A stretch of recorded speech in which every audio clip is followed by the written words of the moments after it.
It's Red Eye Radio. Gary McNamara and Eric Harley talk about everything from politics to social issues and news of the day. Whether you're up late or you're just starting your day, welcome to the show. From the Uniden America Studios, this is Red Eye Radio. All across stolen America, we are Red Eye Radio. He is Eric Harley. He steals. I'm Gary McNamara. I steal. I don't steal as much as I just take other people's property. We all come up with your own definition. That's not stealing. I identify as somebody who believes they should have that. Yeah, I think stealing is okay. Yeah. You know, stealing is okay because those people don't deserve it. Right. Man, did that. I always want to call her, I don't know why, it's just Billie Eilish. Yeah, well, and here's another thing. But can we stop saying eat the rich? Why do we get to cannibalism? Well, I don't need to eat the rich. If you want to say let's take the property of the rich, that's better than eating the rich. You're not going to look. There's very little nutritional value in an Elon Musk. But little. I thought it was just great yesterday the way that I woke up in the morning and I'm looking at her house. Yeah, I'm looking at her house, and it's like, wow, Billie's house is on stolen land, and I mean they have they did the research. There was the tribe that was there before. Yeah. Sure. It was the tribe, the house. Yeah. Oh, yeah. Is she opening it up to illegals? I mean, and you really can't defend it in any way. I mean, that's one of the dumbest arguments ever is the stolen land argument. Mm. And then we got into the bizarro world. Well, wait a minute. If you say it's open borders and everybody's welcome, then there can be no stolen land because you're saying that everybody is welcome on the property. So how can it be stolen Which land? means the settlers going back to Jamestown were welcome. Yes. Right? Right. Everybody. There is no stolen land if everybody is welcome. I mean, Native Americans were wrong for trying to keep the white man out. By their definition. By their definition. By the left's definition. Right. Thank you for qualifying that. Somebody will take just that point and go, this guy's just an idiot. Yeah. No, if you're going to walk that all the way through, because now let's go to New York City where they're screaming, nobody has the right to own property. Yes. Yeah. Then there's no such thing as stolen land. Thank you. Good night. But then the other argument is the entire human race never did anything wrong until the United States of America came along. Mm. There was no slavery. It didn't exist anywhere else in the world. Here. Right. There was no stolen land. Everything started with the United States. We are the great Satan. Wait a minute. What's Wait a missing? minute. I've heard that before. Yeah, I know. I'm married. I hear it a lot. But my kids got me a keychain that says that. The Great Satan. But the world's best Great Satan. They got me that for Father's Day. But here's the thing. What we're missing these days? The investigative reporter. The activists, the liberal activists in newsrooms, when they started moving in, we still had a few investigative reporters. We don't have any investigative reporters. Why is that? Well, because you don't want to find the truth. You're not looking for the truth. The truth doesn't serve you. It's you think about that. You think about the way John Stossel started breaking down stories years ago, right? Mm-hmm. And he started doing that, and he admits, he was more of a liberal reporter when he first started. had this grand idea of going out and changing the world like they always do as young reporters. And then he started asking questions and learning stuff about how the world works. And we don't have that anymore. You don't have that investigative reporter, because if you did, you would learn a lot of things about what's going on in the world today. You bring up slavery. The fact that, the left pretends like slavery didn't exist before the United States. Well, it wasn't good for the United States, but it also wasn't good for the rest of the world that was participating in slavery. And in some parts of the world, still does. And, you got to leave the facts out. You got to leave all of the math out.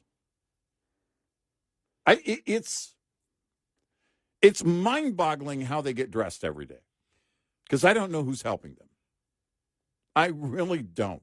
Well, I'll say this. It's too easy to debate now because the arguments are just so completely and totally ignorant. The only good thing about it is it makes it very entertaining. Yes. It makes it comical. Well, that's what gets a lot of people, well, the things are so crazy. How do you guys handle it? Well, because there's great comedy in incredible stupidity. Yeah. Yeah. And that's what we're dealing with Hollywood and the and the Grammys. But I mean, it was entertaining. It was so entertaining yesterday, and nobody could defend her. You don't have anybody in the mainstream coming out and saying, "Oh, yeah, we're on stolen land." Well, then give up your property, right? Because if you use that argument, then you've done the same thing that you're accusing everybody else. Because if you're using that argument, then you're on that path. You must believe in the end nobody has the right to own property in this country, including you. Right. Let's get rid of those gated communities. That's right. There should be no home. Oh, wow. Hey, I'm amazed nobody in the left brought this up. There should be no home over $1 million. We need to have a millionaire's property home tax. Anybody over $1 million pays more.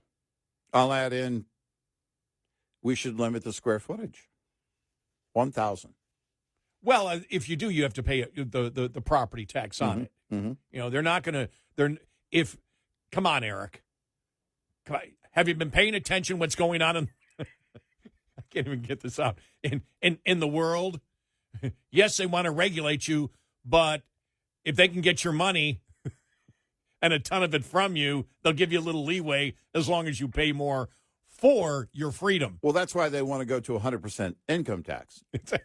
See, that's what you're missing. Wait a minute.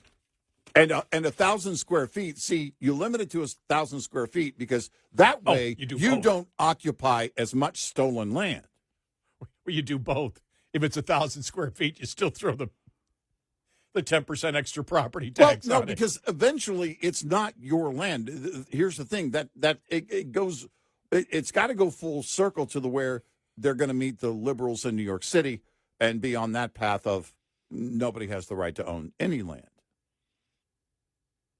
Nobody has the right to own any property. You can't have property. You can't own property. Nobody owns it. It's all stolen land. But we're not giving it back. We're still going to stay here. Then again, and then when you own the means of production, you simply pay a pittance in wages and just keep all the wealth that you will acquire temporarily until you find out the central planners can't run government or can't run industry, and then they all go bankrupt. Yes.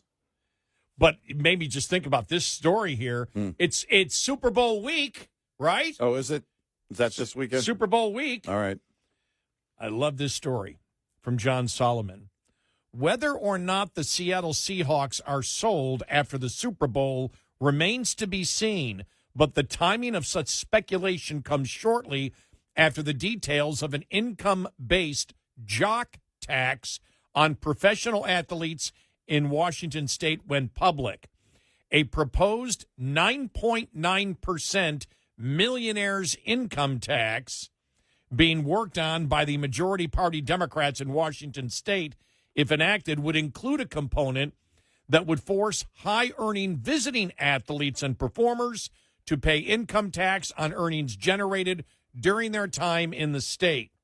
While the jock tax is standard in states with income taxes, I doubt our Seahawks, Mariners, and Kraken players will be thrilled about losing 10% of their salaries, said Ryan Frost, director of budget and tax policy at the Free Market Washington Policy Center think tank. But the jock tax is really a symptom of a bigger problem. Olympia cannot stick to a budget, even with record revenues, so they keep creating new tax mechanism to extract more wealth from the private sector. As reported by the Center Square, state spending has increased dramatically over the last decade. The possible sale of the franchise was the talk of the sports world Friday when ESPN, citing National Football League and ownership sources familiar with the situation, reported that the team will be put up for sale after the February 8th championship game between the Seahawks and the Patriots. Shortly after, the Seattle Times reported that the Paul Allen estate put out a statement that refuted, at least to a degree, that the notion that the team is currently for sale. We don't comment on rumors or speculation. Well, you did. Yeah. We don't comment on rumors and speculation, but we are. Yeah. And the team is not for sale. We've already said that will change at some point per Paul's wishes, but there is no news to share. Our focus right now is winning the Super Bowl. You know, I used to work for Paul Allen's media company. Mm-hmm. And when I got let go, I got a termination letter, and it says Portland Trailblazers on the top of it. Right. So I got it somewhere in my files. So my termination letter is from an NBA team. So my goal is to when people used to come into my house, when I'd keep it around, I got to frame it and say, yeah, that's when I used to play in the NBA. You played in the NBA? Yeah, see, right there. There's when I was cut from the Portland Trailblazers. And they go, I don't remember your name. Yeah, I was that short white guy at the end of the bench. Is that back when they did free throws underhanded? Is it that long ago? but I'll never forget. Here I am. I mean, I knew it wasn't a surprise to me when it happened, but I was so incredibly happy that day. I'm like, look at this. Look at the letter I got. It looks like I played for the NBA. Yeah, yeah. I got cut from the Portland Trailblazers. This is great. And then I went and cried because I had lost my identity. My identity was... By the way, former Washington State resident Jeff Bezos says hello from Florida. when he got up and left, you know, when he had a beautiful home apparently on the shoreline somewhere, and he got up and left, you know, and it didn't make the noise I thought it was going to make until he got to Florida, and then he started buying up like an entire neighborhood. He was buying houses left and right. Apparently, he's expanding to build his lair down there. But he clearly was leaving, knowing the entire West Coast is going to go billionaires tax. They're going to go millionaires tax, billionaires tax. They're going to, you know, this is going to cost them. And it's going to cost business because these are people that employ a lot of people. I just saw this the other day from the Wall Street Journal. The hardest part about being a billionaire in California, proving you left. Advisors recommend leaving breadcrumbs like we've moved notes on Christmas cards, and you really do have to quit the country club. You got to give up your membership. Oh, my gosh. No, it goes, you know, you've got to cut all ties, every little tie you might have to California if you're a billionaire leaving California, because this is the big exodus when, you know, you have more and more talk about the billionaires' wealth tax, the one-time wealth tax they want to do. And that conversation is going to keep going. They know it's going to keep going. It's not going to end because, you know, here's the thing. Let's say Gavin runs in 28. Let's say Kamala runs for governor of California. And she gets it, or someone like Kamala. I mean, it's going to be a Democrat. It's going to be someone like Newsom or any of them. And that conversation is not going to end. It's going to be the next radical. The next radical has to make their mark, whoever the next governor of California is. And they keep talking about, and Gavin Newsom seems like kind of woke up and learned some economic lessons, but, here recently, because he's trying to ride that fence, if he's thinking about a bid in 28 for president. But if you're just looking at being governor of California, then you want to stay on that fast track to a billionaire's wealth tax. And the Wall Street Journal has basically rounded up some advice for billionaires. Man, you're going to have to quit the country club, too. You're going to have to cut all ties, every little tie that you have, any little thing that you've got. If you've got a lease somewhere or something, on a vacation home or anything, you're going to have to do, the big exodus has to be clean. Yeah, because they'll do everything. Yep. To attempt to prove that you're still exactly that you still owe something to the state of California. You mentioned Newsom. Did you hear about that Vogue article that they wrote? The Vogue article talked about how embarrassingly good looking he is, and just yeah. I mean, some of the stuff coming up. Oh my God, embarrassingly good looking. Yes, we are Red Eye Radio. Brought to you by Hot Shot Secret. Hi, I'm Jen Loomis, a transport safety expert at JJ Keller. When driving, you need to manage the space around your vehicle so that there's enough space to allow you to adjust when traffic conditions change. The space ahead of your vehicle is the most important. One rule of thumb is to allow at least 1 second for each 10 feet of vehicle length at speeds below 40 miles per hour. At greater speeds, add an additional second. It's impossible to keep other drivers from tailgating you, but there are some things you can do to make it safer, such as increasing your following distance, avoiding quick lane changes, and slowing down. There are also several things you should do to ensure that there is plenty of space between the side of your vehicle and other vehicles. Don't hug the center line, and avoid traveling alongside other vehicles in strong winds. This tip was brought to you by JJ Keller and Associates. Visit us at jjkeller.com. Get in touch with Red Eye Radio, toll free at 866-90-RED-EYE.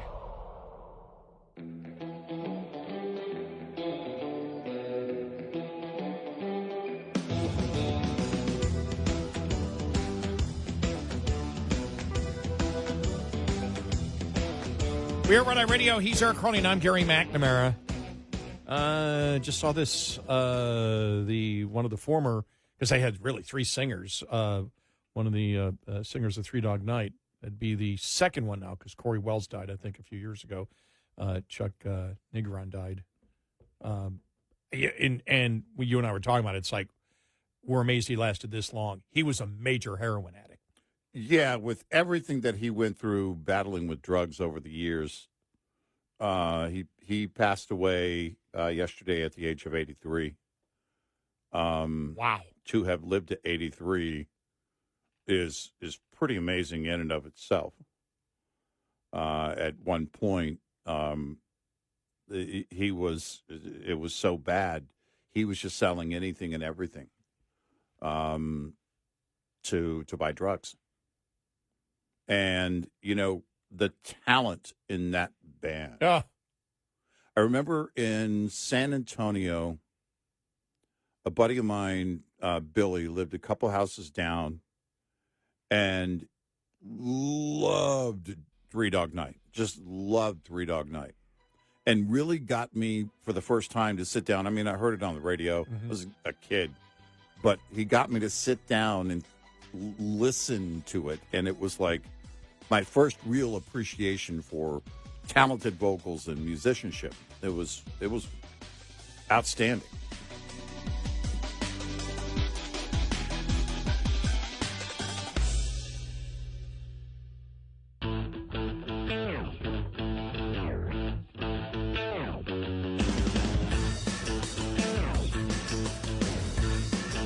On our website, RedEyeRadioshow.com. Show info with stations, podcasts, and more. Red Eye Radio. And he is Eric Harley, and I'm Gary McNamara. Download our Red Eye Radio app today, and you can listen when and where you choose. All right, so this all just flowed in from everything that we were talking about. I wasn't even thinking about talking about this, but when you mentioned Newsom, I had thought about the story I saw yesterday where Vogue did a story on him, and Jim Garrity from National Review commented on it. Let me just read a couple of sentences here because this was great. A reporter who was sent to write a profile of a governor and likely presidential candidate should be embarrassed to write sentences like these. Here we go. You ready? I'm ready. In the article on Gavin Newsom. Let's get this out of the way. He is embarrassingly handsome. His hair seasoned with silver. At ease. Seasoned. Yes. At ease with his own eminence as he delivers his final state of the state address, and then goes on where he just pounds on, pounds on everything. He goes, and on Trump. He goes, this must drive Trump nuts. Newsom, lithe, ardent, energetic, a glimmer of optimism in his eye, Kennedy-esque.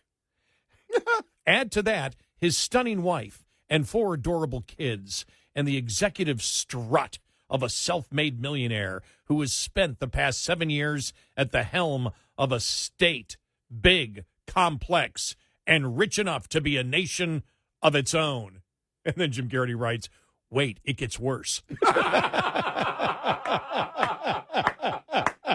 By the way, Kennedy-esque. Which Kennedy? Robert Kennedy Jr.? Ted? Ted? Here we go. Newsom's lanky frame was folded onto a sofa, a bit too low slung for him. This made him lean back, away from me. Or it could be that his body language had nothing to do with ergonomics and is a function of Newsom's quality of what once being gregarious and aloof. And as he wrote later on, Jim Garrity, he goes, you can't be both of those. They're opposite of each other. You're not even paying attention to your syrup. Oh, my God. Easy to get along with, hard to know, is how one former San Francisco columnist said about him. Does he bare his soul? Not easily, said one of Newsom's dearest friends. Oh, my gosh. And it just goes on and on and on. This is the one I love. At the time, his friend did not see a mayor, a governor, or a presidency on the horizon. Gavin's too much of an artist. He's a sensitive soul. Okay. Wow. Yet this is what Vogue's Maya Singer chose to write about in her profile of California Governor Gavin Newsom. Singer was the correspondent who wrote Vogue's cover piece on the former First Lady Jill Biden. By the way, you wouldn't even see a right-leaning publication describe a Republican like that ever. No. Well, maybe Senator Kennedy. As he writes here, first, you can't be at once gregarious and aloof.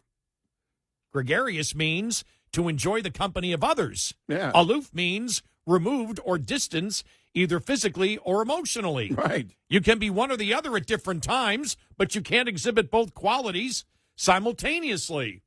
Now, if I'm evaluating a potential future president, I want to know what he's done in his past as an elected official and what he wants to do as president. I don't care if the reporter finds him embarrassingly handsome. I don't care if the correspondent thought she spotted a glimmer of optimism in his eyes.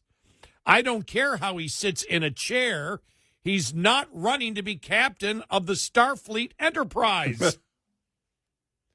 Then Singer writes, and this is the best part, there were topics I didn't get to discuss with him. The L.A. wildfires, contraction and corporate consolidation in Hollywood, homelessness. You know the important Yeah, things. right. I needed to talk about how embarrassingly handsome he was and how he was both gregarious and aloof. Oh, my God.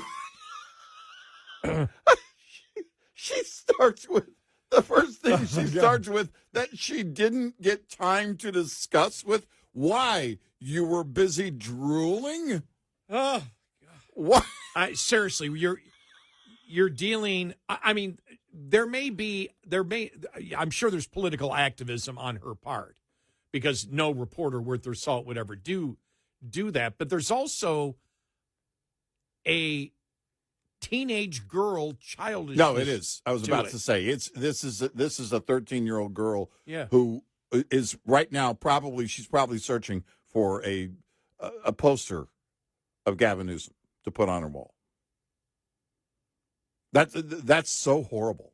I know. Because here's the thing.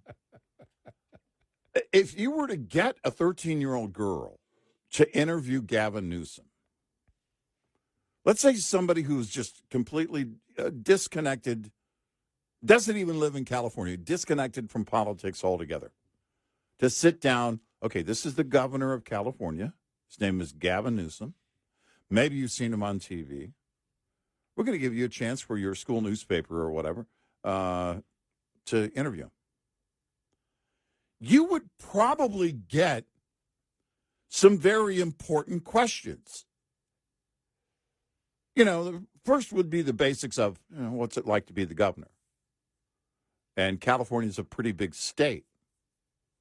What's the biggest problem in being the governor? You would eventually get to some critical thinking that even children could come up with, because if a 13-year-old were told ahead of time, you're going to sit down with the governor of California, even knowing nothing about how California is run, knowing nothing about the background of Gavin Newsom, they would likely come up with a couple of thoughtful questions. Yeah. It sort of reminded me of, and I can't believe it's 32 years ago. Yeah. Remember the MTV interview with Clinton? Yeah. What kind of underwear do you wear? Well, I wear boxers when Hillary's around and when the lady's around. No, I'm not going to go there. And then the same question was asked. Yeah. Remember, Newt Gingrich was on a couple months later, Right. and somebody asked that question. He goes, "That's a stupid question. What's next?" Right. It's about the serious issues. You want to play childish games? Go somewhere else. Right. Yeah.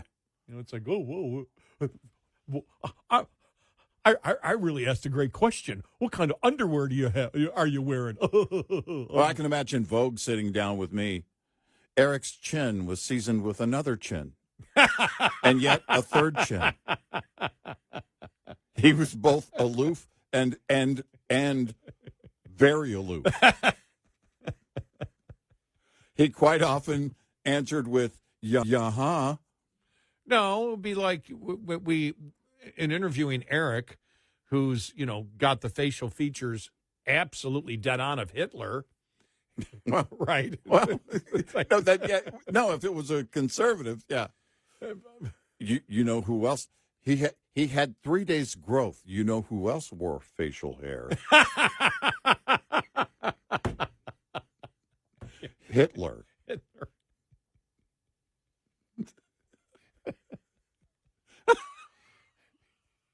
He had 2 eyes.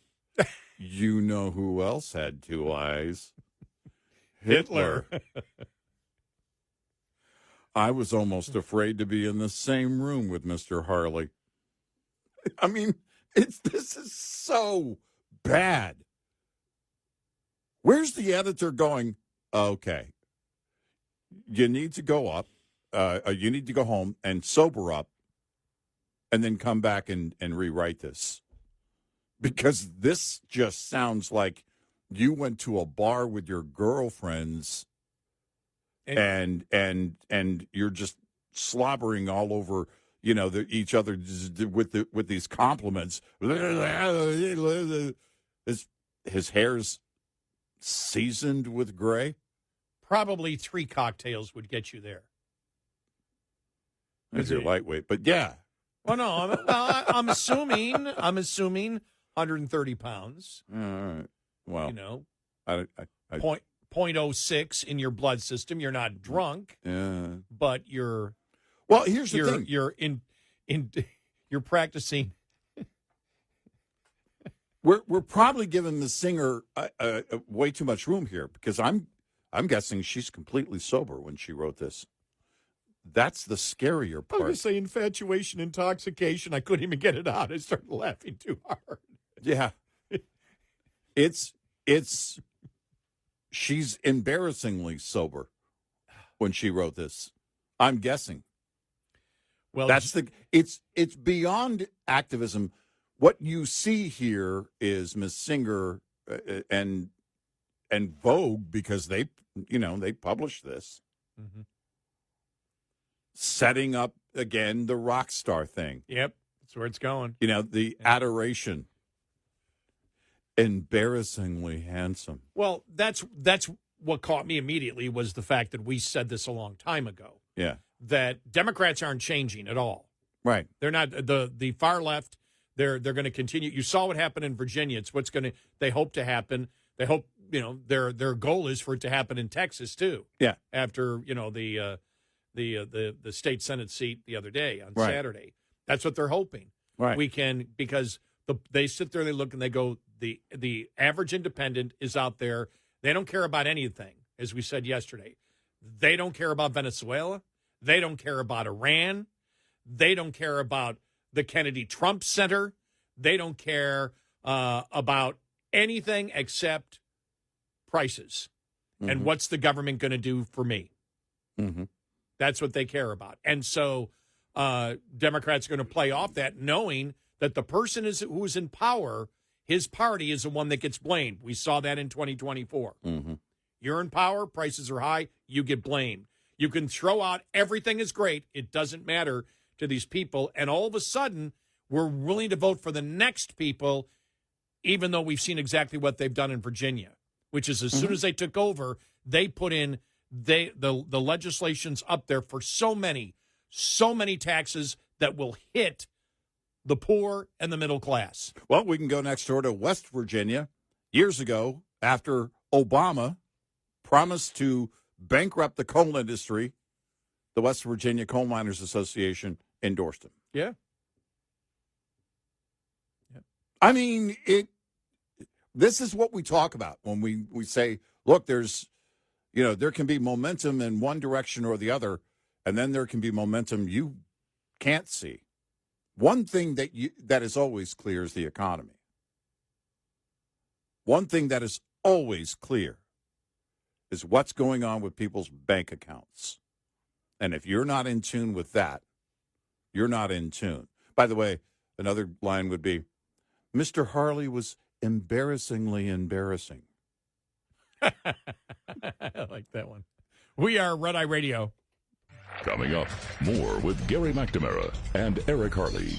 It's Red Eye Radio.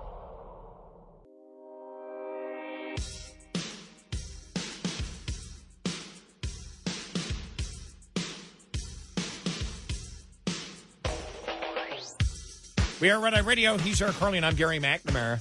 Well, Mamdani is off to a rough start, isn't he? Yeah, it's not going well. It's in December when he was having trouble putting staffers together and, an administration together ahead of being sworn in. I think the writing was on the wall, but you can go back even further. And that's when, in the days leading up to him winning that election, a great number of people who said they were still going to vote for him were also saying his policies won't work. Was getting blasted for the homeless that have died. Yeah. And then Jonathan Turley here. With complaints rising around New York days after the storm, citizens are learning that Mamdani's promise of the warmth of collectivism was apparently his snow policy. Yeah, yeah, exactly. Snow removal. Conditions in New York, D.C., and Virginia are a disgrace.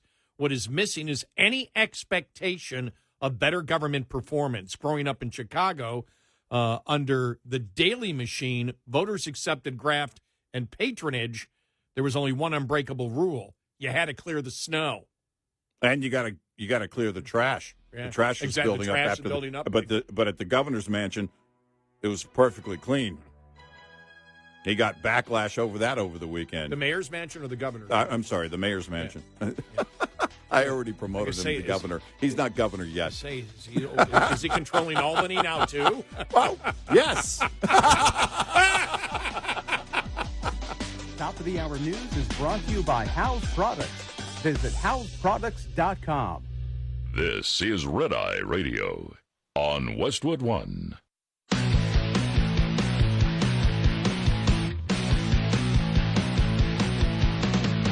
Now, it's Red Eye Radio. Gary McNamara and Eric Harley talk about everything from politics to social issues and news of the day. Whether you're up late or you're just starting your day, welcome to the show. From the Uniden America Studios, this is Red Eye Radio.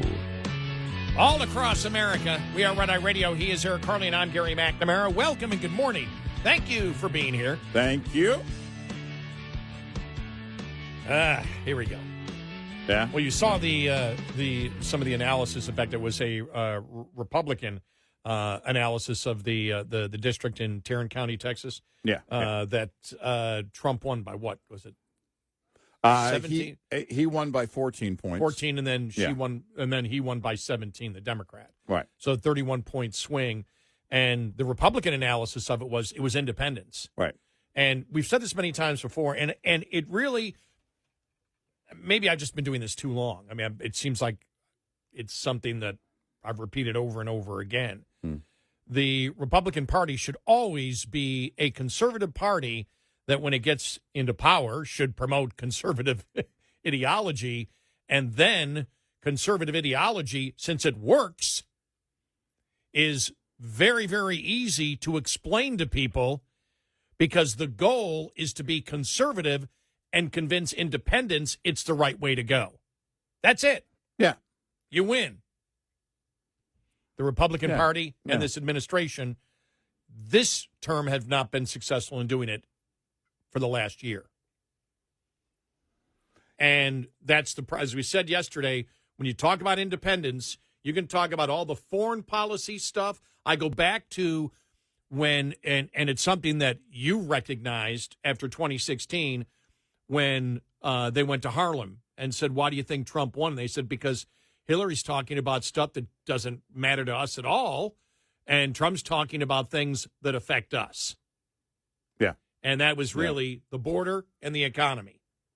Yeah. Now, he won the border, but the border now has become ICE. Right. But I still don't think that that's what's driving people. It's prices.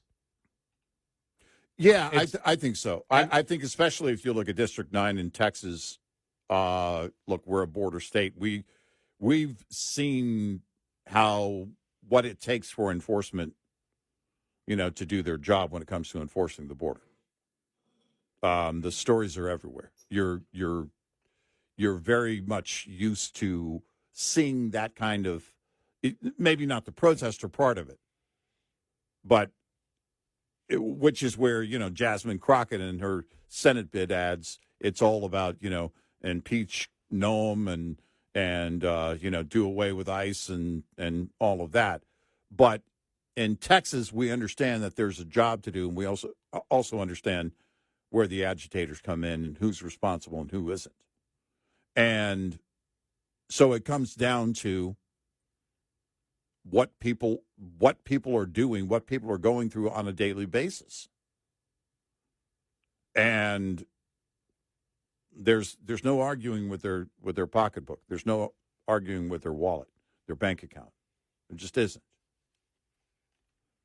You can throw all the GDPs out there, the CPIs, the consumer confidence. You can throw all these things out there, it means nothing to them. Yeah. Those independents, it means nothing. The only thing that matters, what am I paying and what's going on? Oh, last month, the most expensive natural gas bill I've ever received during the wintertime. Yeah. Most expensive ever. And when you look, you can sit there and say, do the general as we've done before, the CPI, the core, you could all that stuff, which is important, and we bring it up all the time because it gives if you or somebody pays attention to economics, it does matter in general where we're going, but that's blah blah blah. We took it down from 9 to 3% or 2.7. Why can't you see it? Because it's 2.7 on top of 25%. That's Biden's fault. Yeah, but you said you were going to lower prices day one. Yeah. Yeah. And that's the they're not those independents out there are not like us. They're not saying, yeah, but when you look out there, there are some there's some optimistic notes you can look. They don't care. What's it costing me now? You said it was going to go away day one. It's a year in. That's all they care about. Yep. And we warned this administration. We warned the last administration. Ignore prices to your own peril. Well, and, the problem, too, is arguing with people's bank accounts. If you're doing the work that people believe are necessary and you're showing some results, that's one thing. But you started with a promise you can't keep, and that's to lower prices. Right. But if you didn't have that promise in place and you came in and you were making the effort and you were doing things, this is what we're going to do every single day to increase your buying power. Those are the magic words. Increase the buying power of families everywhere. Inflation is a given, it's a constant. You're not going to change that. True deflation happened only once, and that's during the Great Depression, and it happened for a very bad reason, and you don't want that. You don't want a slow economy being, you don't want to be, especially during a slow economy, out there cheering that inflation is finally getting to deflation. Well, that's not a political win. You can't, and it wouldn't have been during the Great Depression. So your only hope your only promise you can make is we're going to work to bring your buying power back. That's what we want to do. Where every family benefits. By the way, that's across the board. Because if you work to that end, then all of a sudden it's Democrats, independents, Republicans, every rank and file feels it if you get the results that are intended. And we're now into February.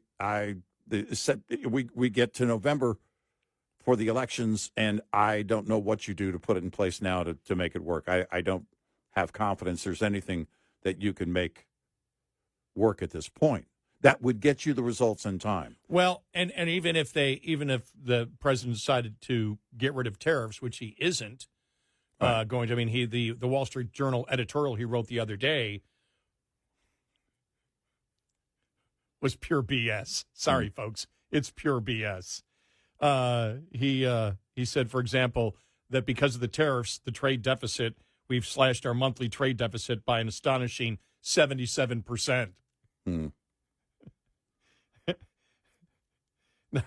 Census Bureau reported last week the trade deficit increased by nearly 37% in November, the most recent month which data is available. And the first 11 months of 2025, trade deficit was 4% higher than it had been in 2024. Well, and here's the other thing. Families aren't looking, the rank and file's not looking at trade deficit.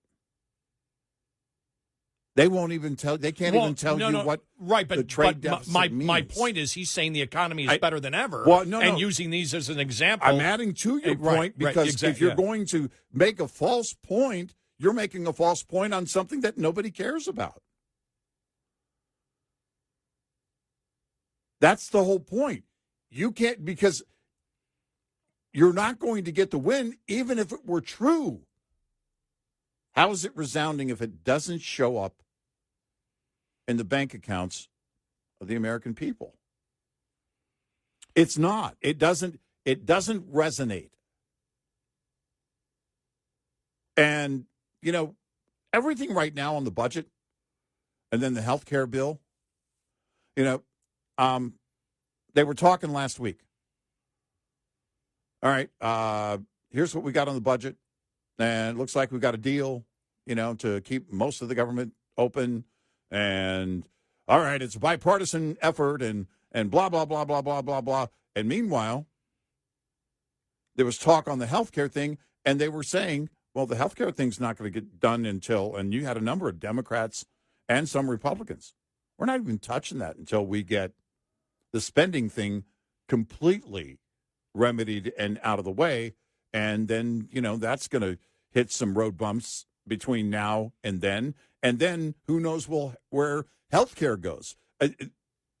We shouldn't be subsidizing Obamacare because Obamacare shouldn't be there. That's how we feel about it here on the show.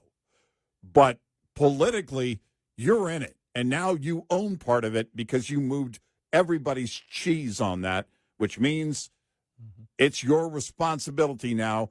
From now until the end of time, it's partly you.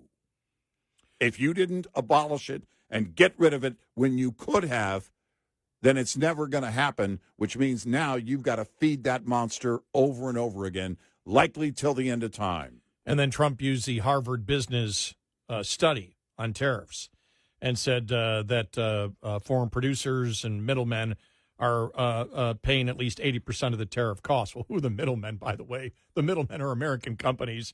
Because, in fact, the paper cited that the study he cited said, quote, tariffs led to both rapid and gradual retail price increases. The study found that prices began rising within days of the March announcement and continued to increase steadily over subsequent months. And also the imported goods rose roughly twice as much as domestic goods relative to pre-tariff trends. Tariffs are pushing prices higher. The Harvard Business School, Trump's favorite source on the matter, recently noted that prices for imported goods are up 9.7% from their pre-tariff trends, while domestic prices are up 4.4%, which is exactly what we said. You're going to have the prices of foreign goods will go up, but so will the prices of American goods, not as quickly because they wish to be a little bit lower in order to sell it, but they will go up. Yeah. And the 4.4% is way over the 2% number that they're looking for in inflation. And finally, the one where he said, when I imposed historic tariffs on nearly all foreign countries last April, the critics said my policies would cause a global economic meltdown. That meltdown didn't occur. Why didn't it occur? He said the experts were wrong, that they said a meltdown was going to occur, but it didn't occur. Why didn't the meltdown occur? Why? Trump had to back off. Well, it's like everybody. Remember, they had to back off on the everybody because asking, of the bonds. That's when the whole taco thing came around. Well, because he had to reverse. Everybody, including the administration, promoting the success of the tariffs. Well, which tariffs would those be? Would that be the 200 plus exemptions on food items that you issued to bring prices down? Yeah. You cannot tell people what is self-evident to them that it is happening or it isn't happening when they feel it every day in their bank accounts and in their economy. Well, and this is the problem. You know, again. And we're saying this because we said it during the Biden years. We want Trump to be successful and we want Republicans to win. We said it during the Biden years. There's that infamous moment. And Biden's sitting there, I think he was in the Oval Office. And he said he just learned that day how much a pound of ground beef cost. It's like, I'm sorry, what? Do you realize you're saying that out loud? You just learned? You can't be that out of touch. If there's any liaison you need, it's somebody who is constantly telling you what's going on with the consuming public and what's going on in their bank accounts. If you don't have those internals churning at 100% every day, all day, to show you exactly what people are thinking on that level, then you're not doing your job. You're just not.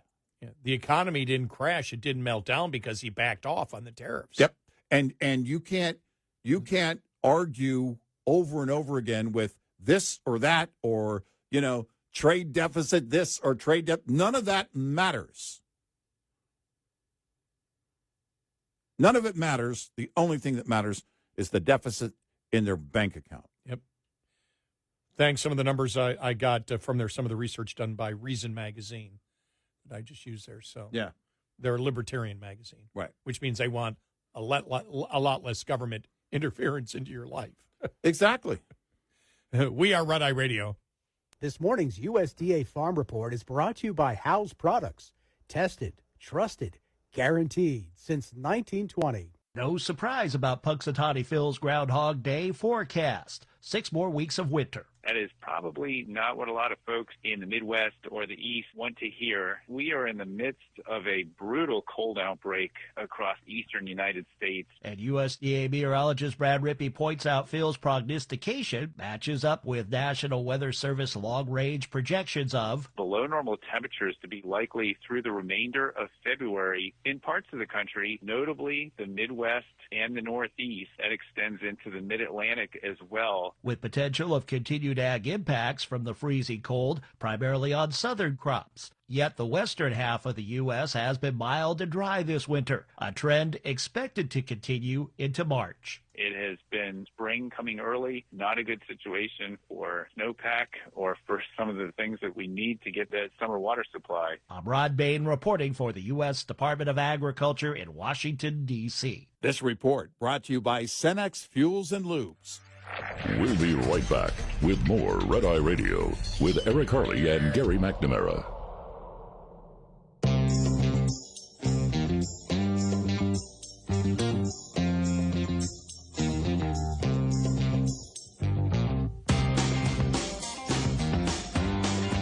We are Red Eye Radio. He's Eric Harley, and I'm Gary McNamara. Are they going to have the vote today on the budget? Yeah, it's supposed to be today. Okay, there it is. Yeah, it's supposed to be today. Yep. Apparently they have some kind of an agreement. You have a lot of conservatives. Excuse me. You have one or two of the conservatives in Congress. One half of the conservatives of a conservative. Yeah. Upset that the SAVE Act? Yeah. Which is you got to be an American citizen. Proven American citizen, birth certificate, whatever. And by the way, when they say where you're going to present your birth certificate now to vote, no, if you got an enhanced license, you've already passed that test. Yeah. Right. Anybody who has and if everybody has an enhanced license in the United States that covers the vast majority of the people, then you have, that's your proof of citizenship is your license. Right. So, but they were furious that the president didn't want it included in there, and they agreed when the president said, "Okay, we'll have that. Let's make that." Or the Congress the leadership in Congress said, "We'll have that as a separate vote." But think about that. This is how bad it is right now. When you ask Americans, I think the last poll was over 80% of Americans believe you should be a citizen of the United States and have ID to vote. Yeah. Doesn't matter to the independents right now. Doesn't matter. All they care about is what are the prices. Well, when Warnock in Georgia, as a Democrat, was saying years ago, I don't even know any Democrats who are against voter ID. Yeah. And now they're all against it. Yeah. 100% of the, well, excuse me, maybe not Fetterman. I don't know where Fetterman is on this. Yeah. Okay. But as close to 100% as you can get of the Democrats do not what they want fraud in the elections. Yep. Yep. They don't want ICE anywhere near polling places. Nope. Right. Why not? Who would be afraid of ICE that they're here legally?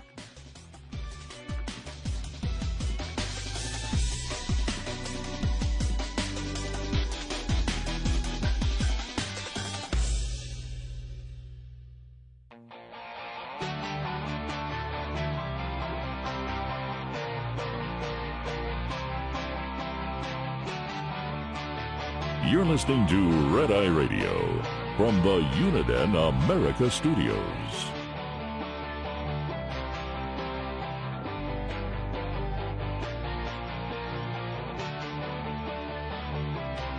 We are Red Eye Radio. He's Eric Harley, and I'm Gary McNamara. Welcome and good morning. Download our Red Eye Radio app today. You can listen when you choose. You know, we had talked about this yesterday, and we said, wow, there's not really a lot of coverage on it. There are in conservative circles, but there really wasn't much that we saw on mainstream media. And then I saw that Brittany Bernstein from National Review wrote, "The dam just broke on the transgender medical malpractice lawsuits. Where's the coverage?" Yeah. Despite the major implications of the case, zero mainstream outlets have covered it. In fact, independent reporter Benjamin Ryan says he was the only journalist to attend the entirety of the 3-week trial in White Plains, New York. And that's where the 22-year-old woman sued her psychologist and a plastic surgeon for facilitating her gender transition double mastectomy in 2019. And we went through it point by point yesterday. But her point here is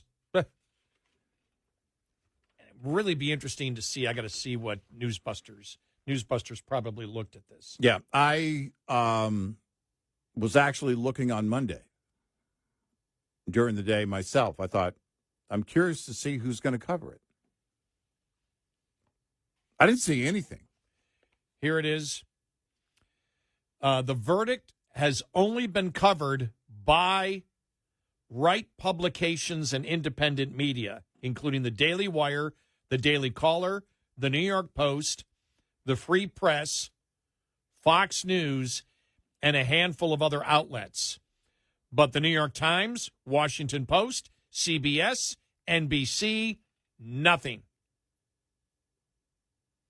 It's no surprise that the media have given little attention to the case, given that mainstream outlets have had a mixed track record on covering the issues.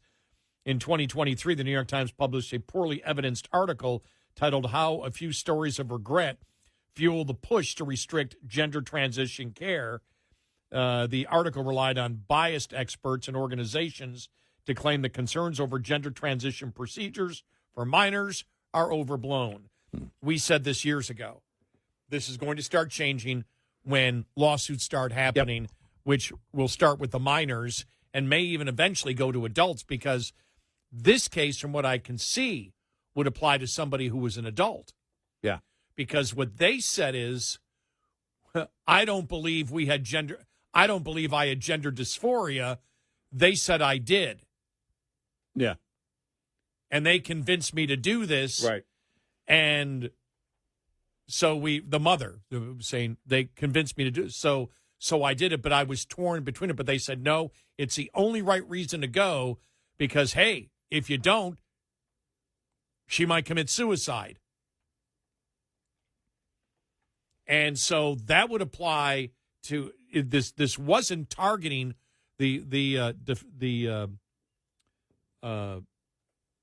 she was not saying I'm a minor and this shouldn't happen to minors. She was saying this is malpractice. Right. And the whole thing came down to well, what's gender dysphoria? If you say, I mean, there's no, what's the scientific analysis of it? If you say, and we know legally when Obama started this entire thing with Title IX, it was, no, I mean, it's a social construct. Gender is a social construct. It's something that socially we have created. So what's the medical analysis then? Nobody knows what gender dysphoria is. How does a jury know? All I know is I've suffered terribly, and I was a minor, and I had to get a completely, totally unnecessary mastectomy. Yep. Well, and, you know, that gets down to the basis of the damage here. What damage was done was irreversible. It's for a lifetime. It affected this person because you can talk about, you know, you get into the dysphoria and you can say, all right, I don't know, through counseling or whatever, they can deal with issues, or if they decide they go that direction and don't make any permanent changes to their body, that at some point it can be reversed if indeed they decide they've made the wrong decision. Once you start doing surgery, it's over. They no longer have the ability to make that decision again and reverse that. They no longer have a chance to come back and say, I made a bad decision. The massive mental health crisis here is being completely ignored by the medical community. And the left keeps promoting that it's a huge mental health problem. Right. They don't even know it. Right. They don't even, but, you know, we've seen it in two separate back and forths before Congress. Yep. Just one a couple of weeks ago with what's his name? Who was the senator? Senator from Missouri. I got mine blank. Josh Hawley. Josh Hawley, yeah. Yeah. Happened again, but the first one was where he was dealing with the professor from Berkeley. Mm-hmm. And he's trying to figure out, this goes back a few years ago, this goes back like 4 years ago. Please explain it to me. Well, this line of question is transphobic. What do you mean? I'm asking questions. I want to know where you're coming from on this. You're the expert. I'm asking you. Well, let me ask you a question. He said, okay. Do you believe that men can get pregnant? No. See, there you are. You're transphobic. I don't even know what that means. But why is this bad what I'm saying? Because transgenders have one of the highest rates of attempted suicide. Oh, so there's a mental health problem here. No, there's no mental health problem here. If you tell somebody you disagree with them and they want to commit suicide, everything is fine. Yeah. I mean, it's just as long as you shut up about it, everything will be fine. Right. But you and I we said, my God, when you start with major operations that are irreversible, mastectomies, cutting off genitals. I mean, it's just that's what it comes down to. And you have. There is no science on this. Nobody knows. It's what that person says at that time, and health organizations are getting involved in this. Well, and this is a fairly, in terms of history, this is a fairly recent occurrence of events. It's not like doctors and surgeons have been doing this for decades and decades and decades and decades. So the point being is that for minors, it wasn't happening at all. No. And the point being is that we haven't had enough time to understand the long-term effects. But in my opinion, as a layman, it's not necessary because you don't perform anything that's irreversible, ever. on a minor or an adult.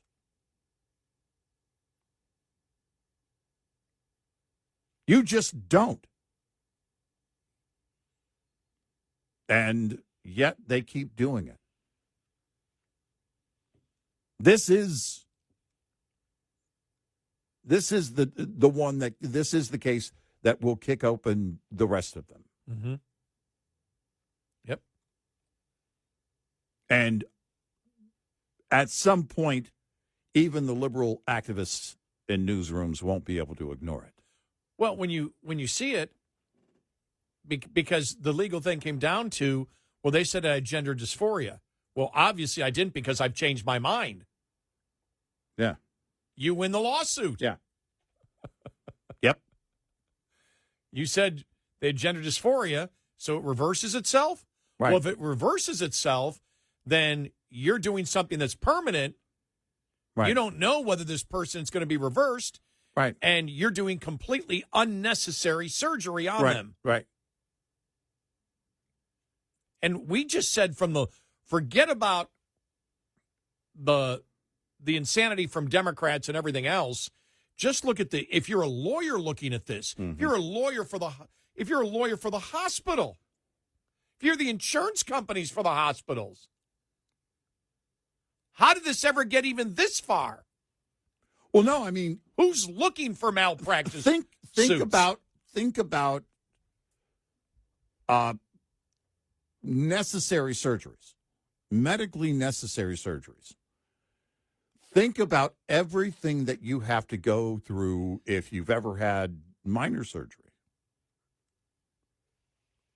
What you have to, all the legal paperwork and everything you have to sign. Well, here's a consent form for this and all of this. If you're going to be given anesthesia and be put under, you've got to sign legal paperwork. And yet you have, I don't know how many hospitals and surgeons that are willing to do this because somebody wants it. In order for them to justify it, they have to somehow, and it comes from nothing, no basis whatsoever. They have to determine that it's medically necessary to save their life. Yeah. Or give them even a better quality of life. You could say, all right, I had knee replacement surgery, gives me better quality of life. I can walk better and things like this. Even giving them better quality of life, you've got no basis for that, none. And because you're doing something that's irreversible, and what you don't know is what's on the horizon. You can't tell anyone with certainty what is going to happen in the future with that individual mentally. And even experimental drugs, you got to sign everything away. Yeah. If you're going to do experimental drugs, if you got cancer or something like that, it's like, we don't know, but we've had success here, but boom, you got to sign this. Right. Well, look at all of all the pharmaceutical ads that run that are only disclaimers. There's a few that run that are just 3-minute disclaimers. It's like, okay, thanks for the legal stuff for 3 minutes, but what is the drug? I don't even know this drug or what it does. You were talking about the drug 3 hours ago, and now 3 hours of disclaimers. And they've got to run it as a matter of a legal purpose, serving a legal purpose. Well, my gosh, how is the law? Any of the lawyers for any of the hospital systems not looking at this going, you're begging to be shut down. Yeah. By performing irreversible elective surgery. Right. You are begging. Right. That the patient can win, any time because they simply say, Well, they said I had gender dysphoria. Obviously, I did not because I did not, because now I don't feel that way. Right. Boom, you lose. We had talked about this a couple of years ago, and here we are. It's the exact same conversation. It was it inevitable. Happened. It was inevitable it would get to this point. We are Red Eye Radio. Get in touch with Red Eye Radio, toll free at 866-90-RED-EYE.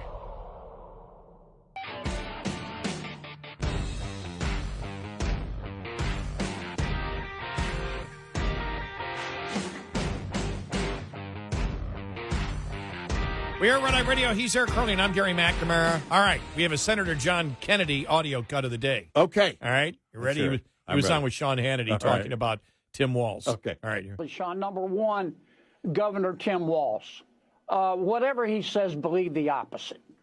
I'm sorry, the man learned to lie before he learned to talk. He's just a. I can't help it. You crack me up. Well, he's just a less masculine version of Hillary Clinton. Oh, man.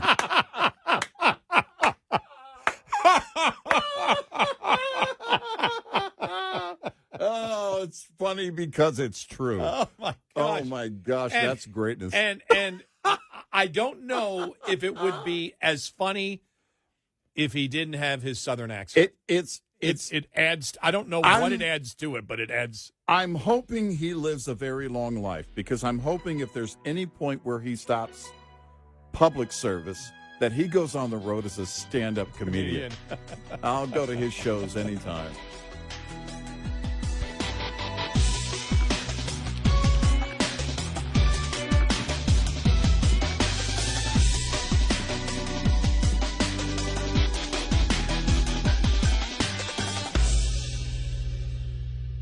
This is Red Eye Radio on Westwood One.